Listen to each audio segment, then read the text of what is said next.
快看快看，丞相府要抛绣球选亲了！就是那个真假千金闹得满城风雨的江家丞相府。可我记得江家二小姐江令瑜不是早就和裴国公府的裴世子定亲了吗？来了来了，开始了！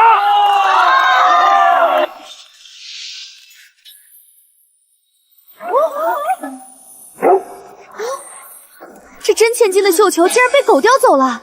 裴世子不应该接自己未婚妻的绣球吗？怎么接住了假千金的绣球？刚才容嫣的绣球险些被狗咬住，我只得先抢下她的绣球。自从你被认回，她在京中的名声本就艰难。如今你是丞相府嫡女，无人敢笑话你的绣球被狗抢走了。改日再抛一次便是，我定然会好好接住。改日再抛一次。至于容嫣，我既然抢了她的绣球，便要为她的名声负责。日后你们姐妹俩一起嫁我，你为正妻，她为平妻，岂不是两全其美？绣球既然已经抛出，哪有改日再抛一次的规矩？凡是未婚的适龄男子，先找到绣球，到我丞相府提亲者，便是我江令宇未来的夫婿。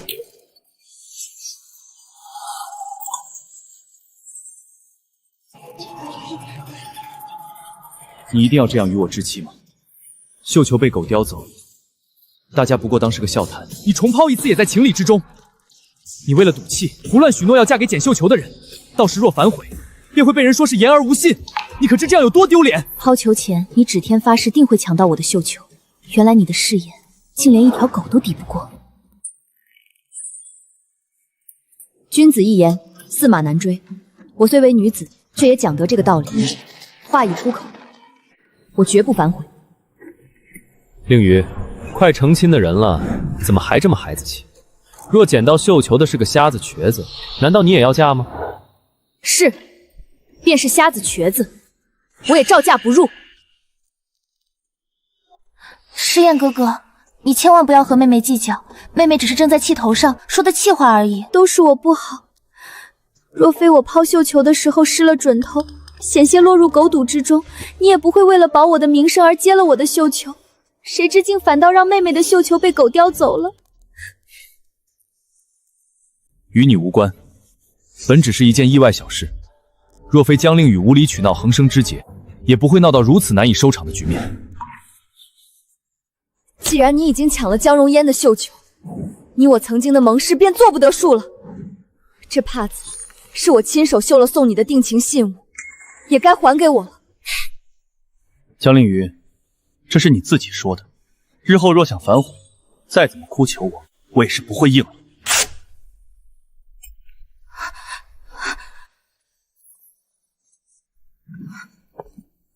丞相大人，晚辈抢到了令爱江容嫣的绣球，特来提亲。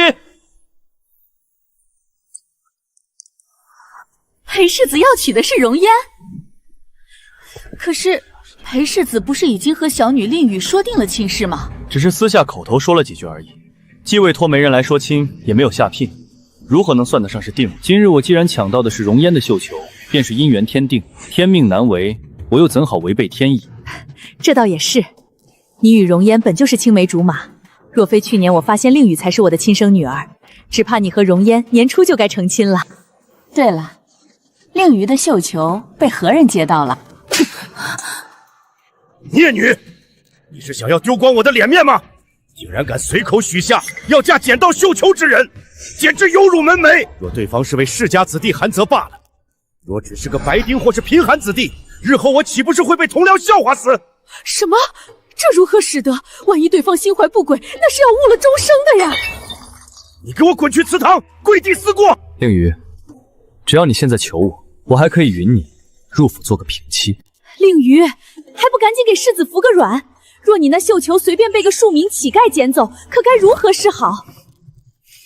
我江令瑜一言既出，驷马难追，绝不做那背信弃义之人。确实该让你长长记性。妹妹，我来给你送吃的来了。妹妹，没想到吧？我只是故意扔歪了绣球，诗燕哥哥便为了保我的名声放弃了妹妹。我还以为你在他心里的位置有多重呢，原来也不过如此啊。江令瑜，你也不必觉得委屈，若非你出现，丞相府嫡女的身份和诗燕哥哥本来便该都是我的，如今你已经抢走了我的贵女身份，我绝对不会再让你抢走诗燕哥哥。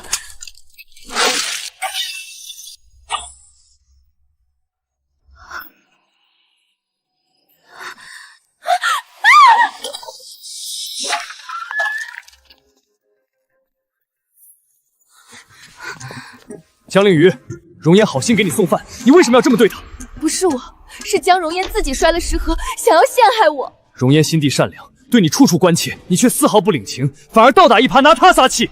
江令宇，我知道你心怀不满，嫉妒容颜，可这条路是你自己选的，我已给足了你一面，是你自己不要。若你现在给容颜道歉，我倒勉强还能给你留个贵妾之位。哪怕嫁与地痞流氓，我也断不入你裴国公府。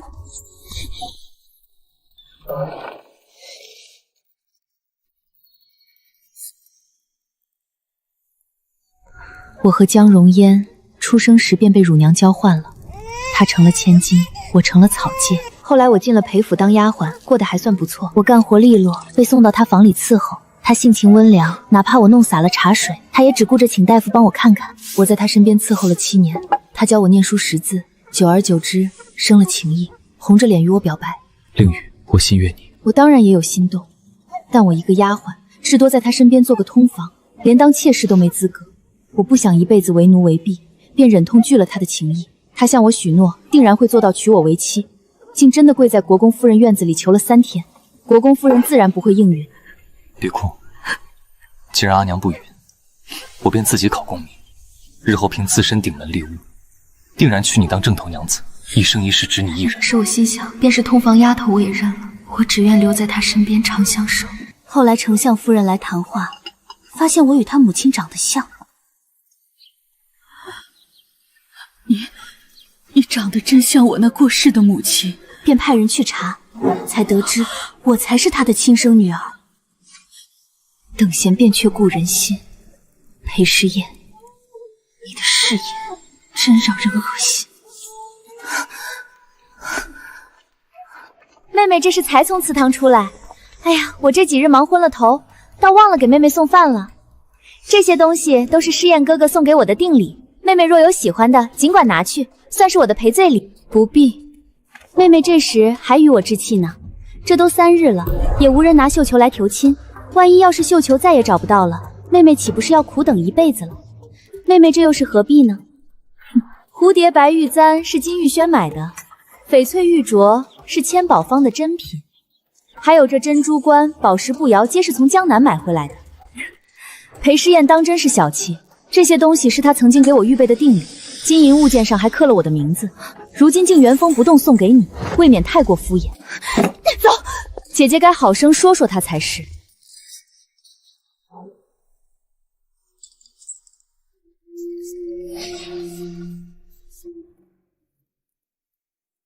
鸳鸯配，既然情丝已断，东西也该还了。少爷，您心里明明最惦记江二姑娘，为什么非要求娶江大姑娘？前些日子我喝醉了酒，要了容颜的清白之身，自然要对她负责任。只是令宇性子倔强，直接和他说，他必然会与我断绝。如今闹成这样，无论是绣球一直无人找到，还是找到之人身份卑贱，丞相府都拉不下脸面收场。到时我再求娶，令宇必然会答应。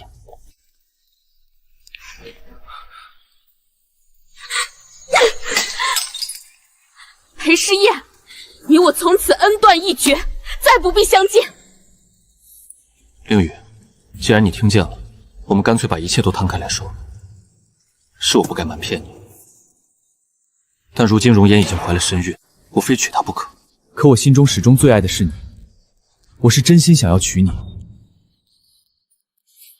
况且，你除了嫁我，还有什么后路呢？如今绣球没有踪影，你难道一辈子不嫁了吗？小姐，小姐，有一位公子说有绣球的下落，想要当面和小姐说。好，我现在便去见见未来的夫婿。小姐，这要是里面坐的是个不堪入目的人，咱们可怎么办呀？话一出口，断无回头的余地。是龙是虫，我都得认。你先在这等我吧。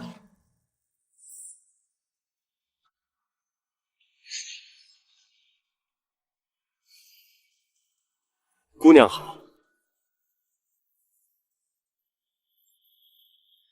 这位公子气度不凡，不知可是公子捡到了我的绣球？不，姑娘误会了，千万莫要如此称呼。你不是提亲之人，在下不过是府中一名管家。如意是我家主子养的爱犬，由于府中看管不严，那日他竟偷偷溜出府门，无意中搅乱了江姑娘的选亲盛会，害得姑娘绣球落入犬口，流言四起。在下代主子向姑娘致以万分歉意，实在是抱歉。那你家主子的意思是？我已将当日选亲会之事悉数去信告知主子，主子回信交代，此事关乎姑娘终身，一切全看姑娘的想法。若姑娘觉得这是天定的缘分，愿意下嫁，待主子明日办完公务回到京城，定会备好厚礼，亲自上门下聘定亲。若姑娘另有良人，或者对此事心存顾虑，主子也想好了法子，只需找位年幼女童将绣球送还给姑娘，对外只说是如意贪玩闹出的误会，这样便不会有人议论姑娘的清誉，姑娘自可再寻良缘。若是把绣球拿回来，我有良人吗？良人，在这京城之中，哪还有我的良人？我既然已经在大街上当着全京城百姓的面放出了话，那便不会更改。不知尊公子名姓，家住何处？我家主子是安王，今年20有1。姑娘尽管放心，王爷府里清静得很，至今无妻无妾。安王，当今圣上的亲弟弟顾恒玉。正是，主子叮嘱，若是姑娘愿意婚嫁，便将这封信交与姑娘亲议。主子的诚意皆在信中。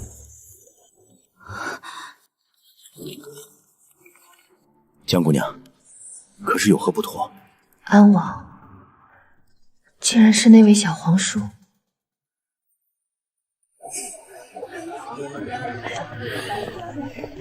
瞧瞧，这就是那个迷得裴世子神魂颠倒的狐妹子，区区一个低贱丫鬟，竟也敢肖想国公府世子正妻的位置，你也配？奴婢从未肖想，是世子抬爱，你便是靠这张脸勾引诗燕哥哥的吧？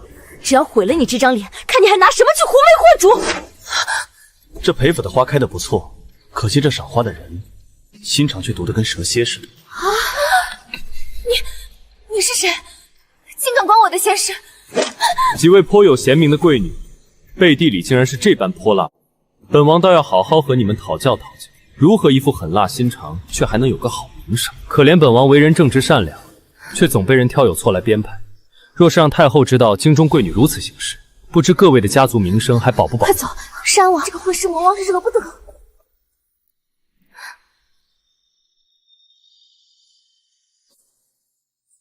擦擦泪吧，一个姑娘家哭花了脸，可就不好看了。谢王爷。那时候我只知道他是个好心人，没曾想后来身份变了，竟又遇上了他。妹妹，你瞧我这记性，刚才把送给太后的寿礼落在偏殿了。你先顺着这条小径往前走，尽头就是御花园的主会场，我去就回。姐姐，这路瞧着生僻，不如我陪你一起回去拿。怎么，连姐姐的话都不听了？如今你才是嫡女，若是去晚了，让贵人们久等，丢的可是丞相府的脸面。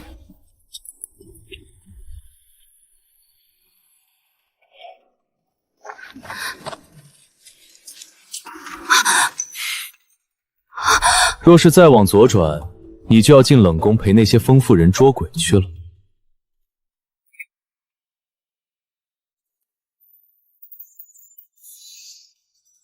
安王殿下，臣女迷路了。迷路？江荣烟那点上不得台面的小伎俩，也就骗骗你这种实心眼的。这一身穿得像个被捆扎起来的粽子，连路都不会走了。跟着我，我带着你走。抬头挺胸，这宫里的地板值钱的很，你总盯着地看，地也不会给你金子。停！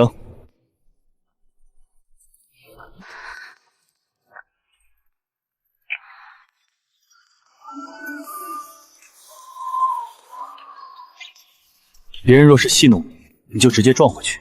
天塌下来有丞相府顶着，丞相府顶不住，不是还有本王吗？看好了，每一步要稳，裙摆不动，珠翠不乱。跟着本王的节奏。若能嫁他，日后相敬如宾，总好过在那泥潭里挣扎。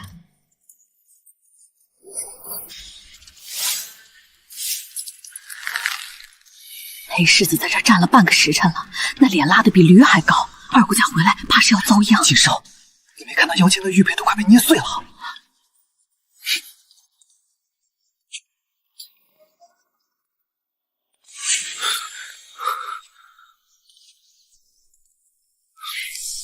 江令宇，你还知道回来？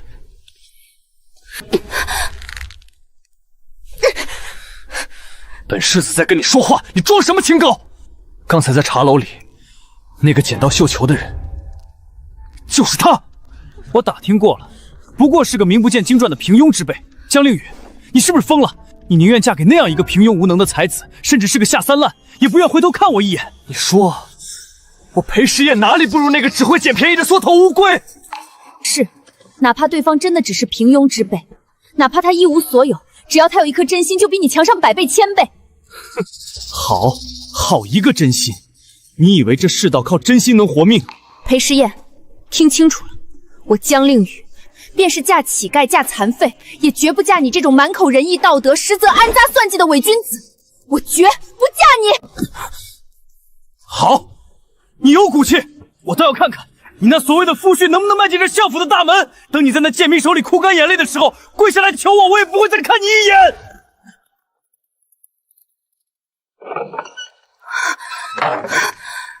小姐，您的手腕，那裴世祖下手也太狠了，他这哪是求娶，分明是要命啊！拿药膏来吧，顺便把灯调亮些。江姑娘亲启，见字如面。本王受皇兄之托，正于京外督办一桩紧要皇差。此地山高水长，虽公务繁杂，然心中时刻记挂绣球之约。待此件事了，本王定快马加鞭，踏星辰赶回京城，绝不叫江姑娘久等，亦不令那些流言蜚语伤你半分。本王尚有疑问，还请姑娘深思。此番婚约，姑娘是否出自真心？若你愿嫁，我顾恒玉立誓，此生必然真心以待。日后安王府内里府外，皆由你一人做主，本王绝不知会。本王虽性情骄纵，却也懂得尊重二字如何写。若姑娘要点头之意，明日便是本王登门之时。小姐，这信上写了什么？莫不是那位王爷要反悔？不，他没反悔。他问我是不是真心想嫁，还说以后王府里我说了算。竟想不到，最后给我这份尊重的，会是只有几面之缘的安王。小姐，老爷和夫人在前厅候着您用早膳呢，催了好几遍了。去回了爹娘，就说我身子不适，不去了。二小姐，老爷撂下狠话了，说您要是再推拒，他便亲自过来请您过去。老爷的脾气您是知道的，别让小的们难做。亲自来请，这是怕我不去，没法当众审我这份罪。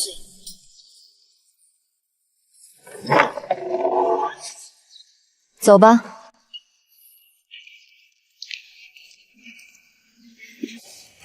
你还知道出来？爹爹既然要亲自去请，女儿怎敢不从？不知今日这早膳怎么连裴世子也请来了？哼，你别在这儿阴阳怪气。今日找你来是给你指条活路。关于昨天找上门的那个男人，我已经派人去打听过了，那不过是安王府的一个管家。江令宇，你简直糊涂到了极点！为了跟裴家置气，你竟然放言要嫁给一个捡了球的奴才！令宇啊，你爹说的对，那管家身份卑贱，你若是真嫁了，不仅是你，连带着咱们丞相府的脸面都要被你丢尽了。令宇，只要你现在点个头，承认昨天只是小孩子脾气，裴家尚且还能做你的退路。我看在往日情分上，定会护着你。你可想好了？若是执迷不悟，非要嫁给一个管家，我丞相府便当众与你断绝关系，从此你是死是活，与我江家再无瓜葛。不仅如此，我更不会给你出1分1毫的嫁妆。你既然想嫁奴才，那就滚出去，去过那贫寒卑贱的日子。父母、情郎，在他们心里根本就没有我的位置。既然如此，我也没必要再留恋了。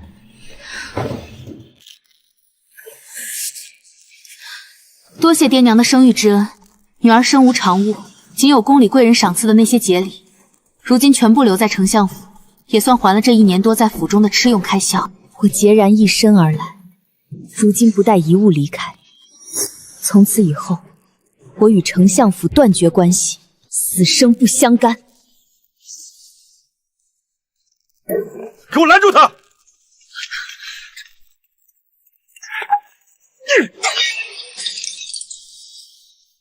孽女，你是真想要气死我不成？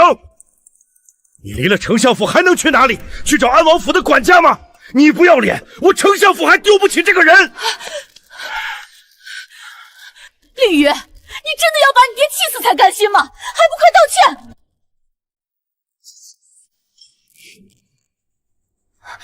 妹妹，你这是要为了一时义气，连爹娘都不要了吗？令宇，我再给你最后一次机会，只要你现在服个软，正妻之位依然是你的。你难道真的想要嫁给区一个管家吗？老爷，老爷，门外有人拿着绣球来提亲了。好，好，好！这庸碌蠢人竟然真的敢大摇大摆的上门求亲，打量着想要高攀我丞相的富贵是吗？看我不给他打出去！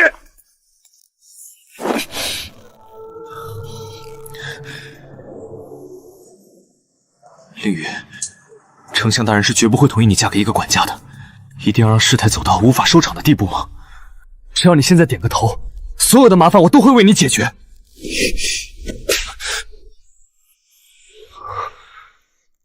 裴诗燕，不要说的你自己好像救世主一样，纡尊降贵的为我解决麻烦。你贪心多情，为了江容颜不惜故意算计我，如今这个情况你没有料到吗？妹妹，你怎么能打诗燕哥哥？这一切都是我的错。你要是心里有怨气，便冲着我来吧。既然你这么说了，我自然要满足你。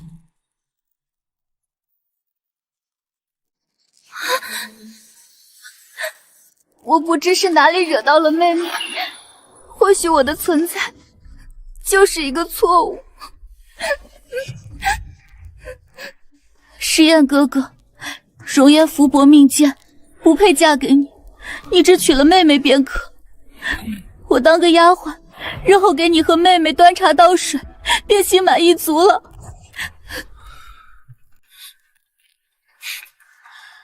有些人真是天生贱骨头，放着丞相府嫡女、国公府正夫的尊位不要，非要嫁给一个奴才。既然如此，本世子也不会和一个奴才抢人，省得失了体面。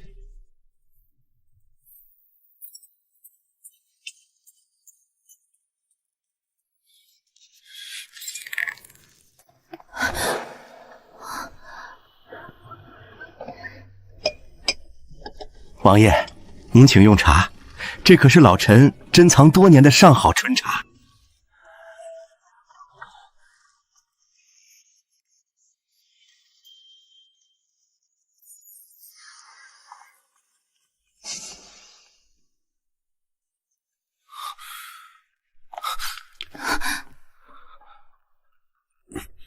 江凌宇，你疯了吗？这个管家竟然请来安王亲自帮他提亲。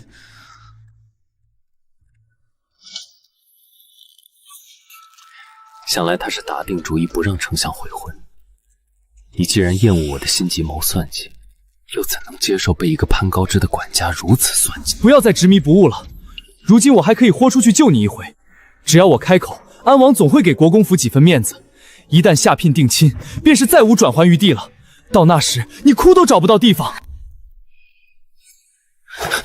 救我，裴诗燕，你口中的救，不过是想把我从一个笼子传进另一个笼子。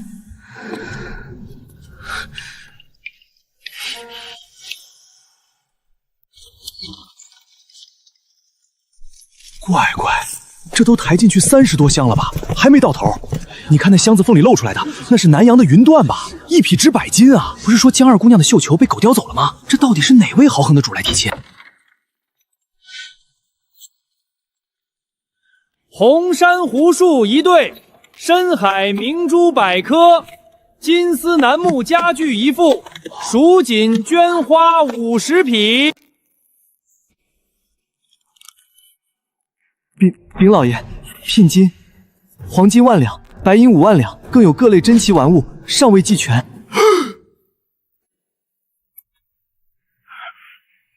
安王殿下，老臣这厢受宠若惊了，只是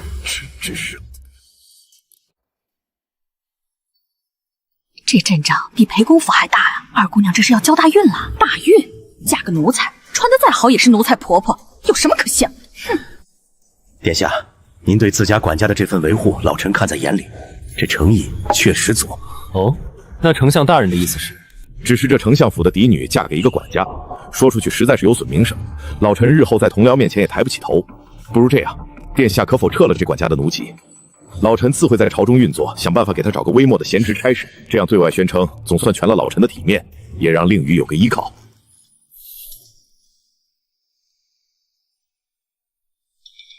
丞相大人，你方才说什么？撤了谁的奴籍？自然是那位捡到绣球的管家。本王何时说过是为管家提亲了？丞相大人何出此言？本王是为自己来提亲的。这不可能！怎么，本王亲自来提亲，倒是委屈了你丞相府。王爷，您说真的？您要娶令玉，这真是天大的喜事儿！是老臣老眼昏花，老臣罪该万死。若是王爷亲迎，那令宇便是安王妃，这哪里是损名声，这是天大的荣耀啊！这不可能！裴世子何出此言？觉得本王在诓你不成？当日抢走绣球的狗是外邦贡品，全京城仅此一只，乃是皇兄亲赐于我。你若是不信，大可以去皇宫问问。是臣失言了，请安王殿下恕罪。误会都是误会，殿下莫怪。此时最重要的便是令宇的婚事。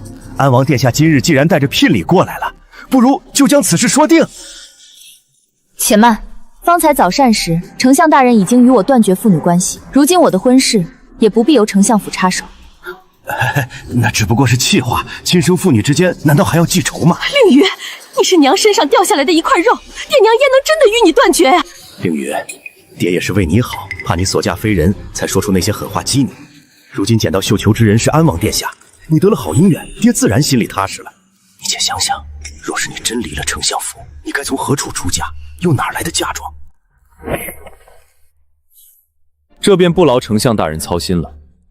既然本王未来的王妃不认你这个爹，本王自然要夫唱妇随，恐怕本王也不能认你这个岳丈。来人啊，将聘礼全部抬回去。是。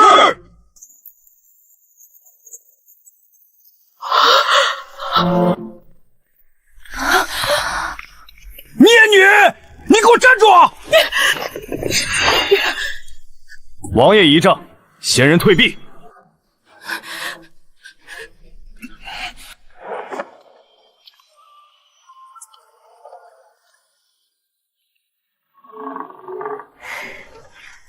终于离开了这个让我伤心的是非之地。我在京城另有一处宅院，江姑娘若是不嫌弃，不如过去小住几日。待我尽快筹办好大婚仪式，便正式迎你入门。如今我已不是丞相府的嫡女，于王爷并无注意，无权无势，恐怕配不上王爷。哈哈哈哈！江姑娘多虑了，我又不是那些削尖了脑袋要夺位的皇子，何必要什么丞相的注意？本王若是想要权势，皇兄给的已经够多了。我若喜欢一个人，只看他这个人，何必在乎她的身份？哪怕你只是个寻常百姓家的女子，只要本王认准了你，你就是这大清最尊贵的安王妃。喜欢。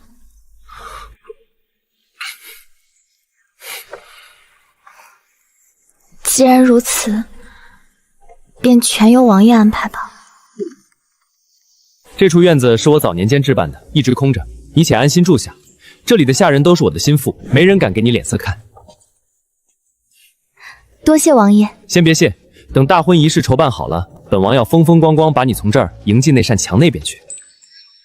虽然只有一墙之隔，可这几日他来的也太勤了些。到底是未婚，总见面对他名声不好。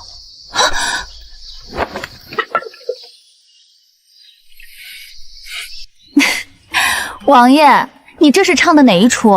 江姑娘不是说婚前不宜过多见面吗？我想着，只要我蒙了脸，咱们就不算见面。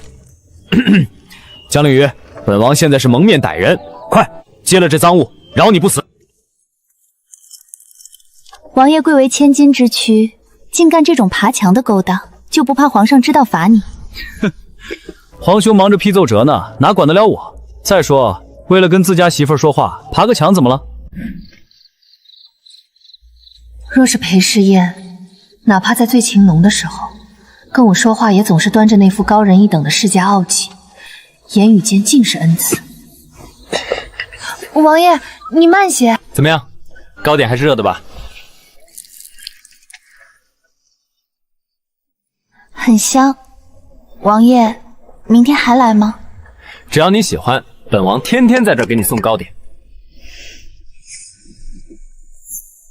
听说了吗？丞相府那位二姑娘根本不是被绣球选中的，是跟安王早有了私情。怪不得呢，我就说那绣球怎么偏偏落进王府的狗嘴里，原来是演了一场好戏。听说在府里就不安分，还没出嫁呢就有了苟且。丞相大人嫌她玷污门白，连嫁妆都没给，直接乱棍轰出府了。这种淫乱之人，安王竟然也敢要，真是色令之婚呐！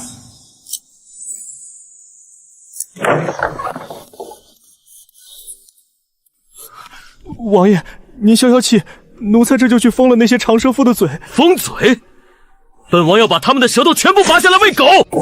令宇，那些人把话说的那么难听，说你我苟且，说你淫乱玷污门楣，你竟然还坐得住？嘴长在他们身上，随他们说去。我在丞相府受过的罪比这重多了，这些流言我无所谓。你无所谓，本王有所谓。本王捧在心尖上的人，凭什么要受等安撒气？丞相府不送你出嫁是吧？觉得你身份低贱是吧？好，本王定要让你成为这京城最尊贵的女人，看谁还敢放一个屁！皇姑母，您若是不帮这一回，我这辈子就不娶了。您是没瞧见令玉受的委屈，那些流言简直要逼死人。你这性子，竟也有为了个姑娘求到本宫这里的一天。她值得。皇姑母，求您了。去安王别院传本宫的话，本宫对江家姑娘一见如故，请她明日过府一叙。江姑娘，长公主殿下邀您明日入府小住。殿下说了，与姑娘缘分不浅，欲收姑娘做养女，不知姑娘意下如何？请你转告长公主殿下，我会按时赴会的。长公主这般巾帼不让须眉的人物，却因为这一身情伤，自驸马牺牲后再未婚嫁，膝下更是荒凉。如今她竟要收我做养女，本宫认女儿，那是全京城的大喜事，这认亲礼必然要大操大办，断不能让人看清了你去。殿下，这些衣物实在太贵重了，令宇受之有愧。还叫殿下？既然要入本宫的名下，便该改口了。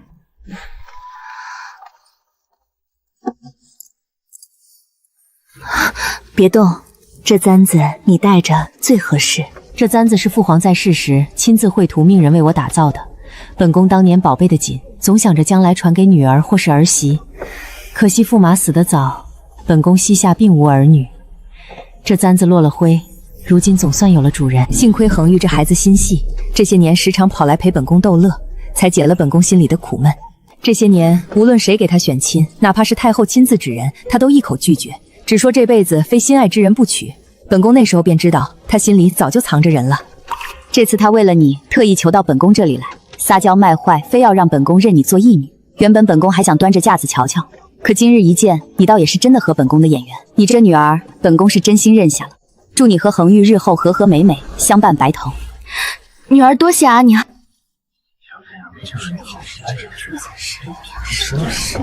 你们可听说了？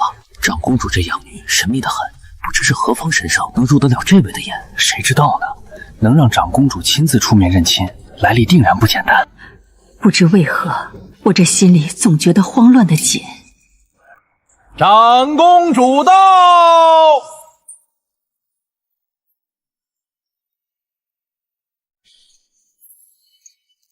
今日请各位见证，本宫身侧这位，便是本宫认下的养女。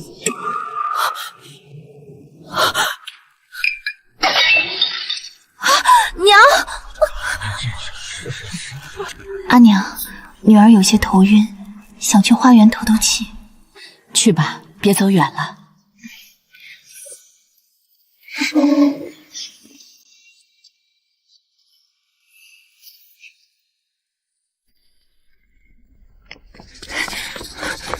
江令瑜，凭什么你这么好运？我好不容易把你从相府挤兑走，你竟然又攀上了安王和长公主，就连娘和诗燕哥哥也跟丢了魂一样，日日惦记你。你到底使了什么狐媚手段？跟这种只会怨天畏人的人说话，多说一个字都是浪费口舌。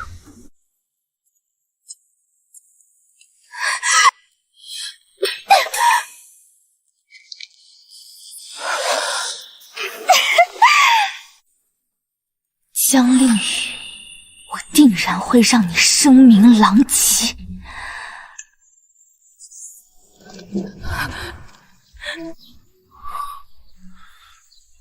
妹妹，都是我不好。如果打我能让你消气，那我绝不会还手。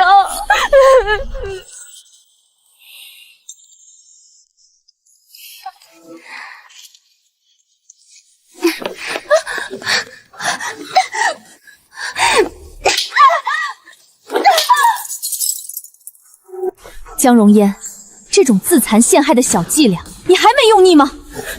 从前我不愿和你计较，你真以为我是个傻子，只会被你耍得团团转吗？看清楚了，自己打的和别人打的，到底有什么区别？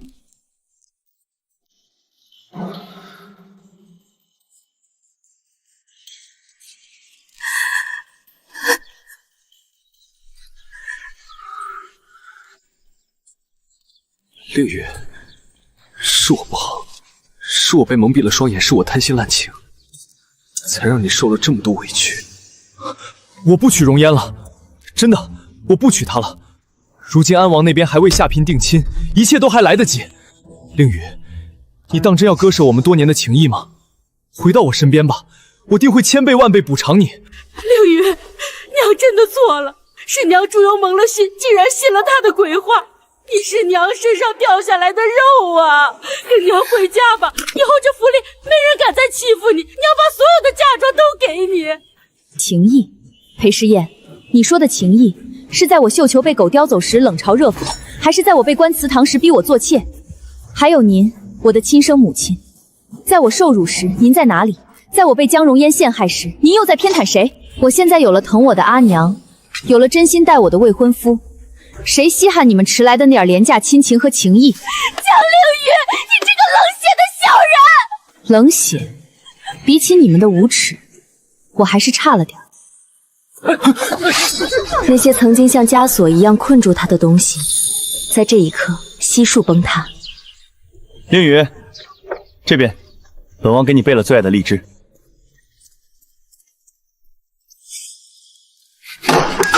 本王捧在心尖上的人，他们竟敢在那大庭广众之下合起伙来恶心他！回王爷，那江荣烟自残陷害不成，反被江二姑娘拆穿。可那丞相夫妇和裴世子，竟还有脸在众目睽睽之下谈什么多年情谊，想要强留姑娘。情谊？当初他被卖进裴府当丫鬟的时候，怎么不谈情谊？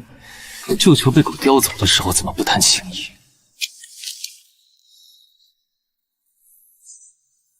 本王这人向来心眼小，得罪了本王还没什么，敢让本王的女人受委屈，那就都别活了。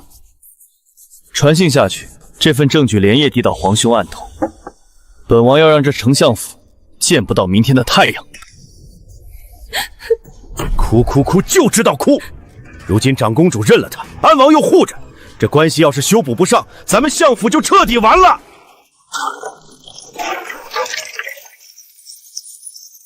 老爷，不好了，抄家的来了！抄家？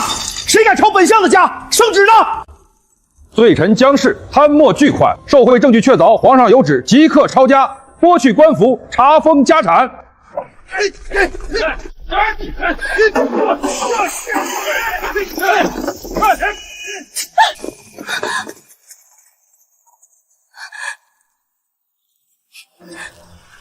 安王，定是顾恒玉那个疯子！为了一个江令宇，他竟然要毁了我江家百年基业！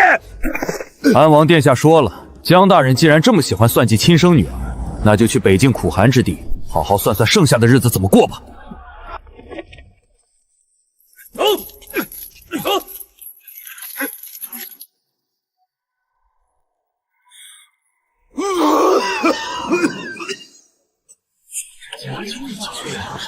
哎，你们瞧瞧，这可是金方堂流出来的方子，指名道姓是给相府那位江荣烟开的养胎药。什么相府？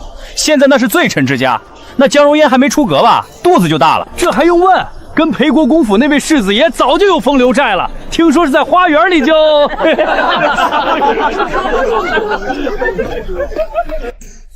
月，你看看你干的好事！现在全京城都在传你和那破落户的安杂事。母亲，容颜她已经怀了我的骨肉，您不能……骨肉？一个没了母家支持、声名狼藉的荡妇，也配生我裴家的种？可我们已经有了情谊，您答应过要让她进门的。那是以前，如今江家满门抄家，她就是个丧门星。我已为你定下王御史家的千金，今日便下聘，过几天就成亲。裴师爷，你出来！你居然要娶别人！我肚子里可是你的亲骨肉！裴师爷，你若敢负我，我便带着孩子装死在你大婚的喜台上！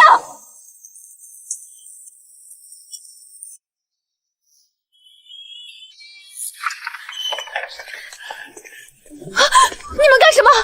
我是世子的女人，我怀着世子的孩子。夫人说了，这孩子福薄，留不得。江姑娘，请吧。李成送入洞房。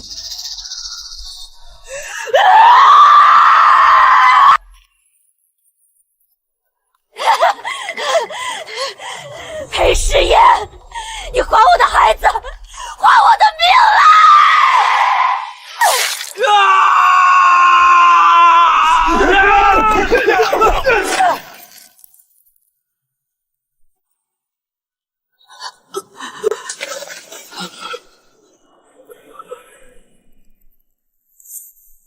令宇，大快人心！那江荣烟疯了，当街刺杀裴诗燕，已经被乱棍打死了。那裴诗燕虽然保住了命，却成了个废人。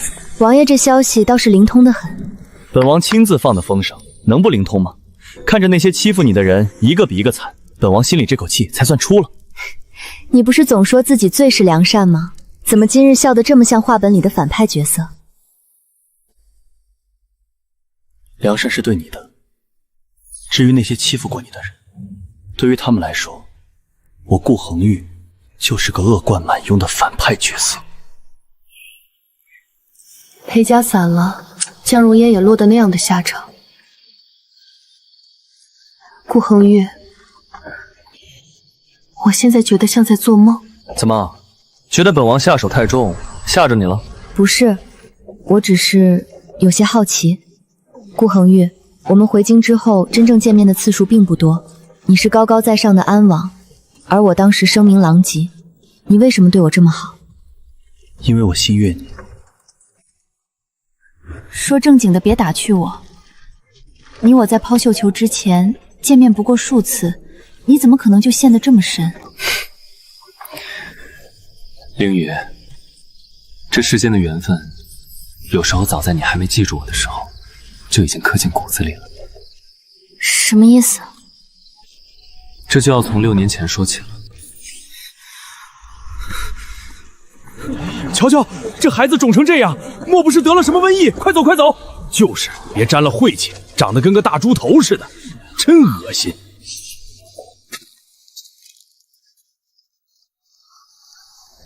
哥哥，你生病了吗？这是我攒了半年的钱，哥哥，你忍着点儿，我背你去城里看大夫。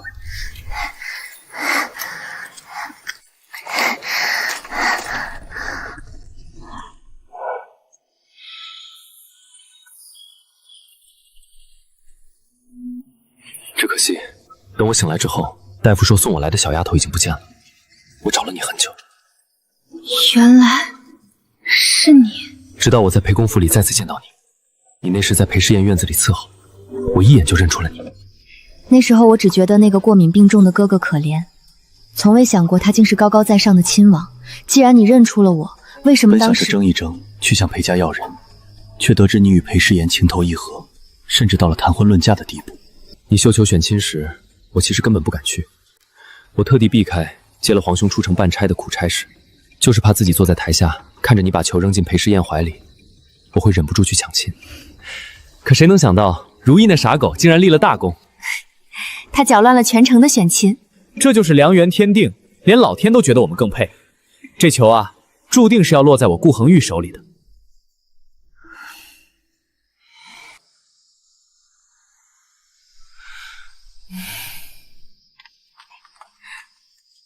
打从二小姐住进来，我还是头一回见她笑得这么松快。那是自然，咱们家王爷为了等这一刻，可是把半颗心都悬在二小姐身上了。原来我早就在不知不觉间欠了王爷一份情。不是欠，是缘。老天让你被乳娘送走，让你在裴府受委屈，甚至让绣球被我的如意叼走，这些在外人看来是苦难的进程，其实都是为了把你送到我身边。往后余生，我不会让你再受半分委屈，不会让你再看任何人脸色。安王府是你的，我也是你的。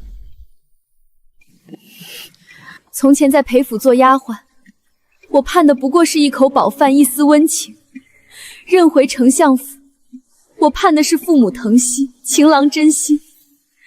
可到头来，皆是一场空。唯有你，从6年前的萍水相逢，到如今的倾心相待，顾恒玉，你是第一个把我放在心尖上宠着，给我这份偏爱与尊重的人，我信你。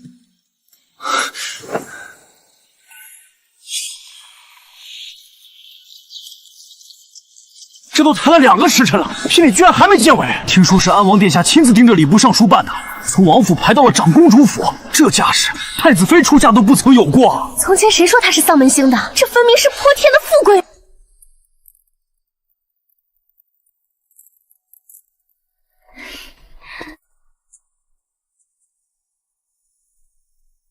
令宇，你放心，有本宫在，谁也不敢欺负你。恒玉这孩子从小被皇上太后宠坏了，性子跳脱，可对你是真心实意。往后他若敢惹你生气，你尽管来找本宫，本宫替你收拾他。有阿娘在，令宇自然什么都不怕。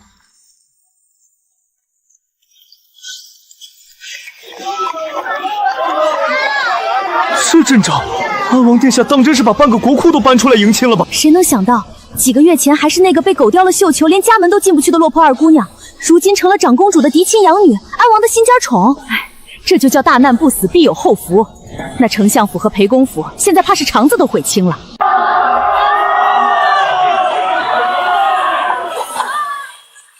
请新郎接连迎亲。阿宇，我来娶你了。一拜天地。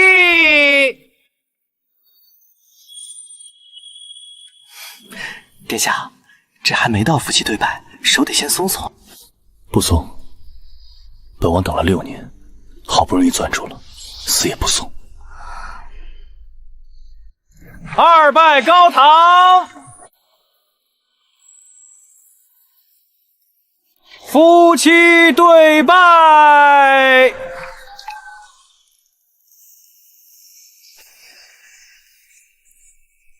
李成送入洞房。好。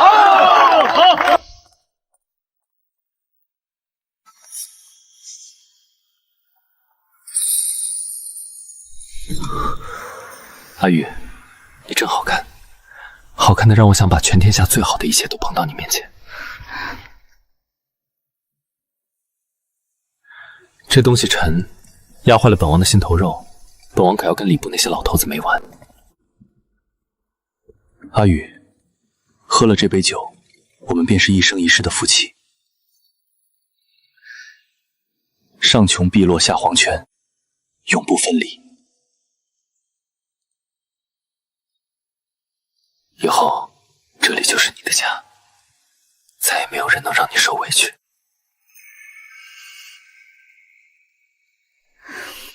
好，辗转浮沉半生，尝遍人情冷暖，总算寻得一处可安心停靠的港湾。往后不必强撑锋芒，不必独自逞强，往后岁岁年年，皆有良人相伴。